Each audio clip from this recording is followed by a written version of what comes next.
PM Modi के UCC पर दिए बयान के बाद से सियासी हलचल। लखनऊ में देर रात 3 घंटे तक चली all India Muslim personal law board की बैठक। All India Muslim personal law board की बैठक में देश के बड़े मुस्लिम नेताओं का जमावड़ा। बोर्ड के अध्यक्ष सैफुल्ला रहमानी, मौलाना अरशद मदनी के अलावा असदुद्दीन ओवैसी वीडियो कॉन्फ्रेंसिंग के जरिए जुड़े। उत्तराखंड में समान नागरिकता संहिता का ड्राफ्ट लगभग तैयार। सूत्रों के हवाले से खबर, जल्द सरकार को रिपोर्ट सौंपेगी कमेटी। यूपी के सीएम योगी आदित्यनाथ की धर्मांतरण पर बड़ी बैठक। सीएम योगी का सख्त संदेश, कहा धर्मांतरण सिंडिकेट का सफाया जरूरी। सुपरटेक के मालिक आरके अरोड़ा की आज हो सकती है पेशी। मनी लॉन्ड्रिंग केस में ईडी ने किया गिरफ्तार। जांच में 40 करोड़ की संपत्ति अटैच। थमता नहीं दिख रहा है मणिपुर में बवाल। कुकी जनजाति के संगठन ने सीएम के साथ बातचीत से किया इनकार। मुख्यमंत्री एन बीरेन्द्र सिंह ने की थी अपील। एमपी के राजगढ़ में पंडित धीरेन्द्र शास्त्री का हिंदू राष्ट्र पर बयान, कहा कागजों में नहीं दिल में जगाना चाहिए हिंदू राष्ट्र। आदि पुरुष के डायलॉग्स की भी निंदा की। पिछले 4 दिनों से देश के कई हिस्सों में भारी बारिश की वजह से बाढ़ जैसे हालात। पहाड़ों से लेकर मैदानी इलाकों तक बुरा असर। अगले 3 दिनों तक भारी बारिश का अलर्ट। और 9 की न्यूज में आपको दिखाते हैं राजनीति की टॉप 9 बड़ी खबरें रफ्तार के साथ। यूसीसी पर पीएम मोदी के बयान पर ओवैसी का पलटवार, कहा वो यूसीसी की बात नहीं कर रहे हैं, हिंदू सिविल कोड की बात कर रहे हैं वो। प्रधानमंत्री नरेंद्र मोदी के बयान पर कांग्रेस महासचिव का पलटवार। केसी वेणुगोपाल ने पूछा कि पीएम गरीबी, महंगाई, मणिपुर पर बात क्यों नहीं करते। यूसीसी पर छत्तीसगढ़ के सीएम भूपेश बघेल का बयान, कहा सिर्फ हिंदू मुस्लिम के हिसाब से न सोचे पीएम, यूसीसी से आदिवासी समुदाय की परंपराओं का क्या होगा।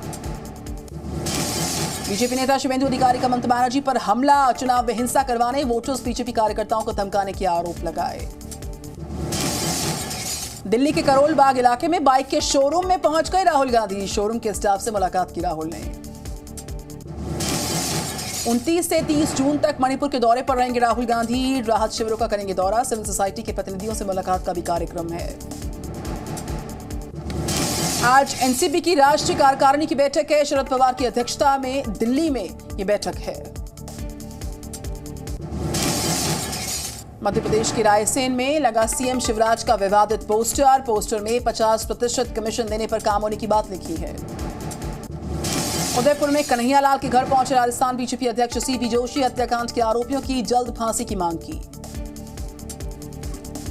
और चलिए राजनीति की खबरों के बाद अब आपको दिखाएंगे राज्यों की टॉप 9 बड़ी खबरें। बकरीद पर सीएम योगी की सख्ती। बैठक में सीएम ने कहा तय स्थान पर होगी कुर्बानी, सड़क पर ना हो धार्मिक गतिविधियां। कांवड़ यात्रा को लेकर भी सीएम योगी के निर्देश, कहा कार्यक्रमों में गाने बजाने की आवाज नियमों के अनुसार ही होनी चाहिए। कर्नाटक के हुबली में सड़क के बीच गिरा रेलवे अंडरपास ब्रिज का पिलर। जंग से सड़ चुका था पिलर, रेलवे की बड़ी लापरवाही। नोएडा में किसानों से जुड़े मुद्दों का समर्थन करने प्राधिकरण के दफ्तर पहुंचे राकेश टिकैत। सैकड़ों की तादाद में ट्रैक्टर पहुंचे नोएडा। मुंबई की सोसाइटी में बकरे लाने पर विवाद। हिंदू पक्ष के लोगों ने विरोध में पढ़ी हनुमान चालीसा। सोसाइटी में बकरा ना काटे जाने का नोटिस चिपकाया गया था। कुनो नेशनल पार्क में साउथ अफ्रीका और नामीबिया के चीतों के बीच लड़ाई। एक नर चीता घायल, डॉक्टर्स की टीम कर रही है मॉनिटरिंग। बिहार के पूर्णिया में खेत में काम कर रही एक ही परिवार की 4 महिलाओं की मौत। खेत में 11,000 वोल्ट का बिजली का तार गिरने से हादसा हुआ। करनाल में पिकअप और बाइक की टक्कर, 5 साल के बच्चे की मौके पर मौत। बिहार के बेतिया में जमीन विवाद के बाद दबंगों का कारनामा। खेत में लगे गन्ने की फसल पर ट्रैक्टर चलाकर नष्ट किया। तो राज्यों की इन बड़ी खबरों के बाद अब आपको दिखाते हैं 9 की न्यूज में क्राइम के 9 अपडेट्स। यूपी के जौनपुर में पत्नी और प्रेमी ने मिलकर की पति की हत्या को लूट की वारदात दिखाने की कोशिश भी की। बिहार के नालंदा में लूट के दौरान बदमाशों ने बुजुर्ग और मासूम की हत्या की। गला दबाकर दोनों को मार दिया।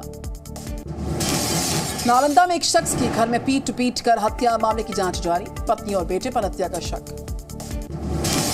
इंदौर में भी सड़क पर चाकू मारकर हत्या करने वाले 2 बदमाश गिरफ्तार। चाकूबाजी का वीडियो सोशल मीडिया पर वायरल हुआ था। पत्नी को युवकों के साथ बैठा देख नाराज हुआ पति। गला दबाकर की पत्नी की हत्या, मायके पहुंचकर खुद ही हत्या की जानकारी दी। बिहार के मुंगेर में गाड़ियों की चेकिंग के दौरान 500 लीटर विदेशी शराब बरामद, गाड़ी को छोड़कर भागा शराब माफिया। बड़वानी में 400 लीटर अवैध कच्ची शराब जब्त, 1500 किलो से ज्यादा का लहन भी नष्ट किया गया। मुजफ्फरपुर में चोरों का नया कारनामा, चोरी से पहले घर में खाया खाना, फिर लाखों के सामान की चोरी की। कासगंज में बदमाशों ने घर में घुसकर की लाखों की चोरी, पुलिस ने दर्ज की एफआईआर, करीब 20 लाख रुपए लेकर फरार हुआ बदमाश। और चलिए आगे बढ़ेंगे नौकी न्यूज में। अब आपको दिखाते हैं विदेश की टॉप 9 बड़ी खबरें। बेलारूस के राष्ट्रपति ने वैगनर ग्रुप के प्रमुख के अपने देश में आने की पुष्टि की, कहा उनका देश वैगनर ग्रुप के प्रमुख और उनके लड़ाकों की मदद करेगा। यूक्रेन को फिर मिलेगी अमेरिका की मदद, अमेरिका ने यूक्रेन को 500 मिलियन अमेरिकी डॉलर के सैन्य सहायता का ऐलान किया है। यूक्रेन में एक बार फिर से रूस के हमले का दावा, क्रामाटोर्स्क के रेस्टोरेंट में रूस का मिसाइल अटैक, यूक्रेन के 3 नागरिकों की मौत। अमेरिका और सिंगापुर ने फिलीपींस में किया युद्धाभ्यास, दोनों देशों के सैनिकों ने समुद्र में ड्रिल की। भीषण गर्मी के बीच हज के लिए दुनिया भर से मुसलमान पहुंच रहे हैं मक्का, सऊदी में तापमान 40 डिग्री तक पहुंचा। स्पेन में हीट वेव का कहर देखने को मिला, लोग ठंडी जगहों पर जाने को मजबूर हुए। स्पेलैश फाउंटेन पार्क में लोगों की भीड़। अमेरिका के कैलिफोर्निया में झाड़ियों में लगी भीषण आग फैलने लगी, कई घर और गाड़ियों को नुकसान पहुंचा। पेरिस में 17 साल के डिलीवरी पार्टनर की मौत के बाद प्रदर्शन, पुलिस पर गोली चलाने का आरोप। चिली में भारी बारिश के बाद बाढ़ और भूस्खलन, अब तक 2 लोगों की मौत, 12,000 लोगों को सुरक्षित जगहों पर भेजा गया। तो विदेश की इन बड़ी खबरों के बाद अब आपको दिखाते हैं खेल जगत की बड़ी खबरें रफ्तार के साथ। क्रिकेट वर्ल्ड कप शेड्यूल जारी होती पाकिस्तान को लगा जोर का झटका, आईसीसी ने खारिज की अहमदाबाद और चेन्नई में नहीं खेलने वाली मांग, भारत पाकिस्तान का लीग मैच अहमदाबाद में ही होगा। वर्ल्ड कप शेड्यूल पर पीसीबी का बड़ा बयान आया सामने, का सरकार की मंजूरी पर खेलना निर्भर करेगा कि भारत की यात्रा के लिए सरकार की मंजूरी बहुत जरूरी। वर्ल्ड कप शेड्यूल पर वीरेंद्र सहवाग का बड़ा बयान, टीम इंडिया के साथ साथ पाकिस्तान, ऑस्ट्रेलिया, इंग्लैंड को बताया top semifinalist. World cup schedule पर बोले रोहित शर्मा का टूर्नामेंट कम्पिटिटिव होगा, हम अपना बेस्ट प्रदर्शन करेंगे। वर्ल्ड कप से पहले वापसी कर सकते हैं जसप्रीत बुमराह, नेशनल क्रिकेट अकादमी में नेट्स पर ओवर फेंके उन्होंने। विश्व एथलेटिक्स चैंपियनशिप खेलेंगे नीरज चोपड़ा, बुडापेस्ट में भारत का नेतृत्व करेंगे नीरज चोपड़ा। सैफ चैंपियनशिप में भारत और कुवैत का मैच 1-1 से ड्रॉ, सुनील छेत्री ने दागा अंतर्राष्ट्रीय करियर का 92वां गोल। भारतीय क्रिकेट टीम आयरलैंड के खिलाफ 3 T20 मैचेस खेलेगी, 18 अगस्त से 23 अगस्त तक मुकाबले रहेंगे जारी। और चलिए खेल की खबरों के बाद अब वक्त हो गया है एंटरटेनमेंट की टॉप 9 बड़ी खबरों का।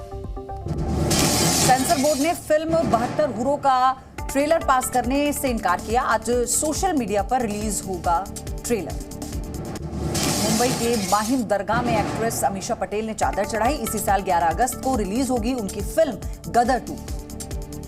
सोनम कपूर की फिल्म ब्लाइंड का टीजर रिलीज, फिल्म में ब्लाइंड महिला का किरदार निभा रही हैं सोनम। जल्द शुरू हो सकती है स्त्री 2 की शूटिंग, सूत्रों के मुताबिक जुलाई से मध्य प्रदेश में शुरू होगी स्त्री 2 की शूटिंग। न्यूयॉर्क में वेकेशन मना रहे कटरीना और विक्की दोस्तों के साथ एक रेस्टोरेंट के अंदर स्पॉट हुए। दुलकर सलमान ने किंग ऑफ कोठा का नया पोस्टर जारी किया, आज शाम को रिलीज होगा फिल्म का टीजर। कल रिलीज होगी Hollywood film Indiana Jones and the Dial of Destiny, fans को बेसब्री से इंतजार है। पृथ्वीराज सुकुमारन के पैर में सर्जरी हुई है, एक्टर ने सोशल मीडिया पर अपना हेल्थ अपडेट दिया, फैंस ने आभार जताया। टीवी पर फिर शुरू होगा रामायण का प्रसारण, 3 जुलाई से शाम 7:30 बजे रामायण का प्रसारण किया जाएगा। Zee News।